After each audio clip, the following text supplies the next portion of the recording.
بسم اللہ الرحمن الرحیم۔ السلام علیکم ورحمۃ اللہ وبرکاتہ۔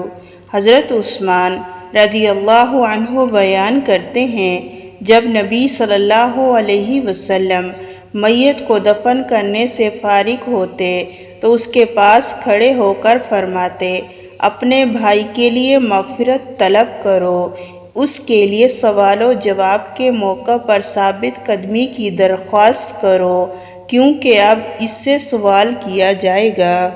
حضرت ابو سعید رضی اللہ عنہ بیان کرتے ہیں، رسول اللہ صلی اللہ علیہ وسلم نے فرمایا، کافر پر اس کی قبر میں 99 اسلحہ مسلط کر دیے جاتے ہیں، وہ قیام قیامت تک اسے ڈستے رہیں گے۔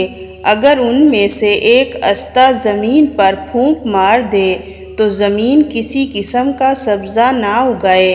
ایک روایت میں 99 کے بجائے 70 اسلحہ کا ذکر ہے۔